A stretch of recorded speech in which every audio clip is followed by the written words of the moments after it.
So one of the strangest things that I've seen in the past few weeks is that many South Africans lack the basic understanding of our justice system, particularly rather, our criminal justice system. Because if they didn't lack this, there wouldn't be so much noise or call for Black legal practitioners, or as they say, Black attorneys, to step up and find justice for the family of the minor child from Matatiele. Let's talk about it.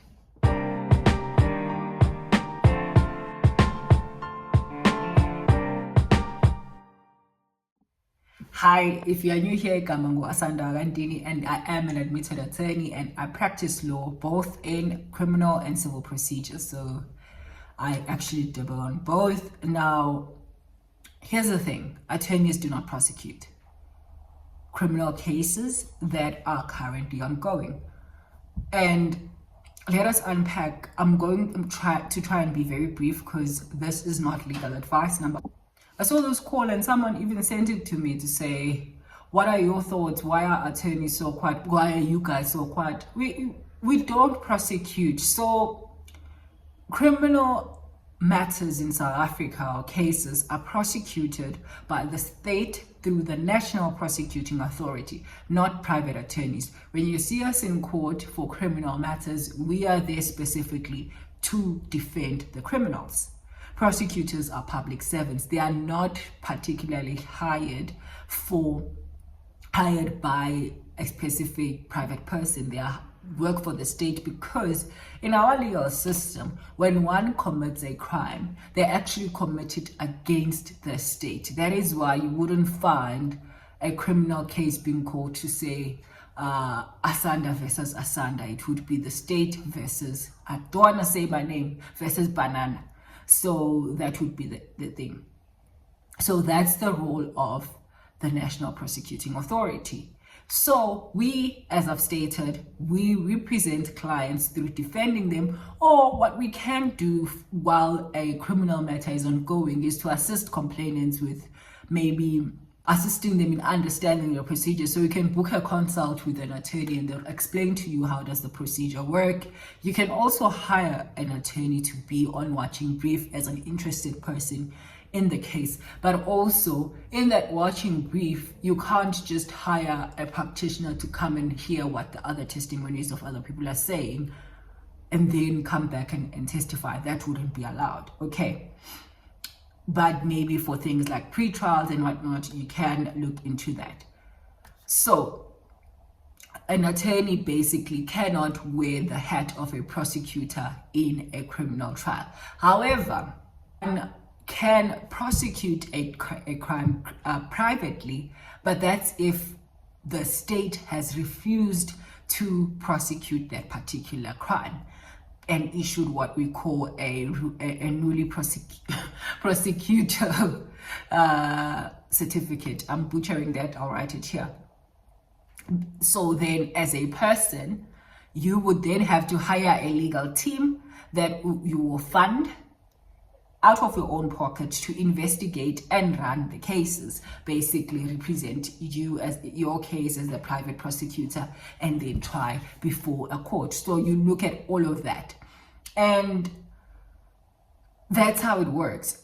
It's not for everyone because it requires financial resources. All right. No, I know that the need to call on attorneys is this rise in distrust in our legal system, this rise in distrust in how things have been happening, that you even question the state. We all do. We all feel hurt by the things that have happened, especially after a judgment, which is a jab at the National Prosecuting Authority, has expressly said, had the National Prosecuting Authority done proper work, maybe we'd be looking at a different outcome.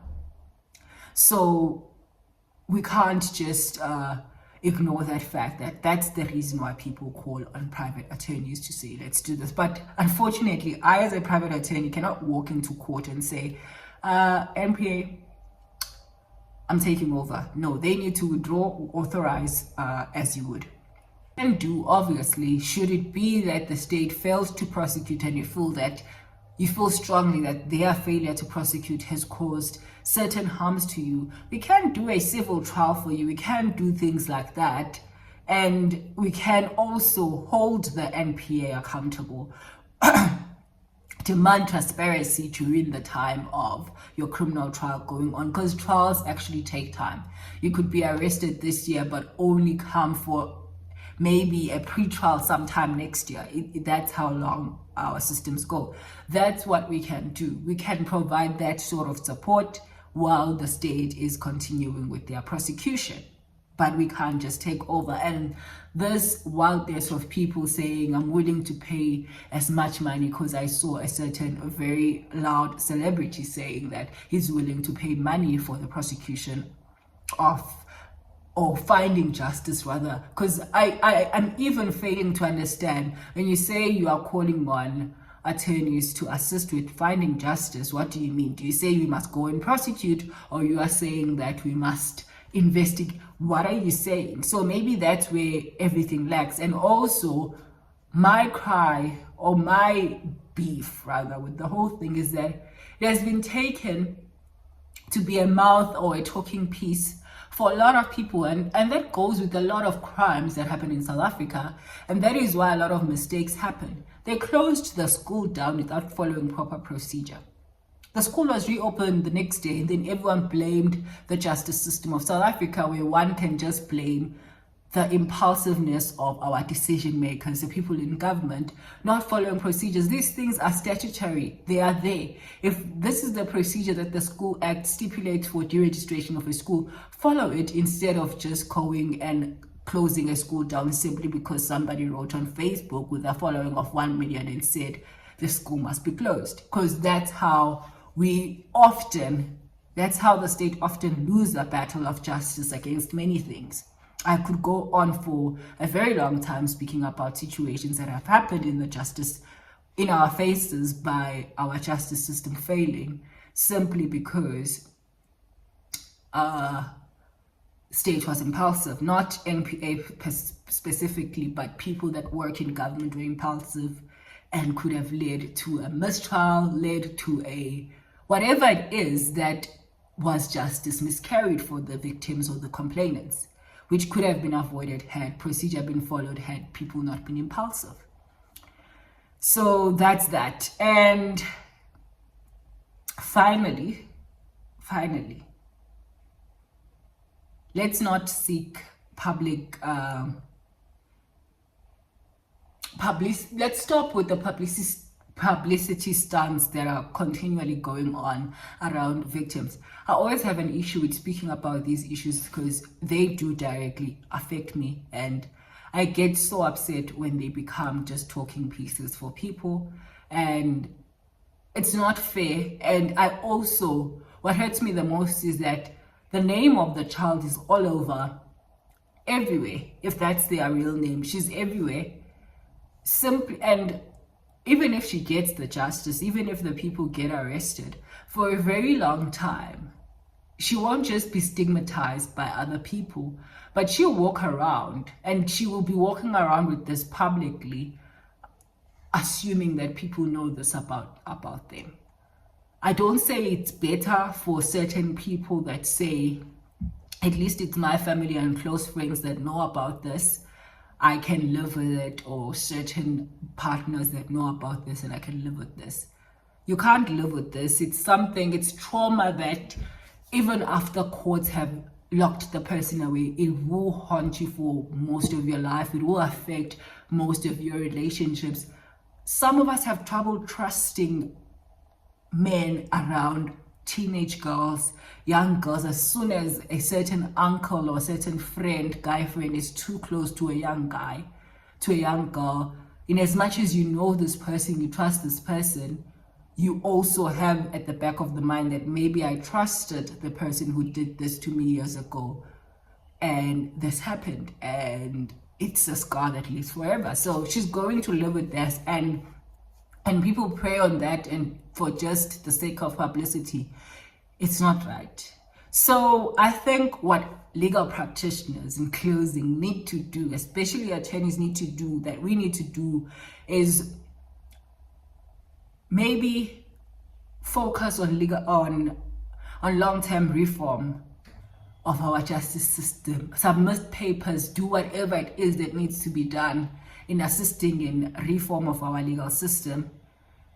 Focus on legal education. Let's teach people a simple thing as who has the responsibility of basically bringing a case against a person who's accused, who becomes a suspect, because that's also another thing that I saw people don't understand. They don't understand what is a suspect. They don't understand what do people mean when they say there wasn't any foreign DNA. It simply means that they didn't find anything on the child, and that means that whoever that's tested, they are not really testing them against anything because there was no foreign DNA found on this person. That the most vague way I could explain things like that. So let's focus on that, educate our people on those things, educate our people on where to actually go and how to actually try and preserve evidence so that you may find the justice and fight the justice that you want for yourself. And maybe that's how we can fight and assist in the justice system and finding justice for particularly victims of such abuse. I think that's what we need to do. And I don't speak about this a lot because it affects me and it's not an easy thing to speak about, but I will try and commit myself to speaking more about it. And also, I'm a practitioner who does criminal law. I defend criminals. The moment that I go around speaking too much into situations, I don't know what does that do for my career as well. But I will be engaging in speaking about how do we even avoid having to be a client of me, right? Anyways, yeah, so let's continue with calls of trying to do better for our society. And the first thing that I feel we need to do is educate our people more about how our legal system works. With that said, I love you lots and my back hurts, and bye.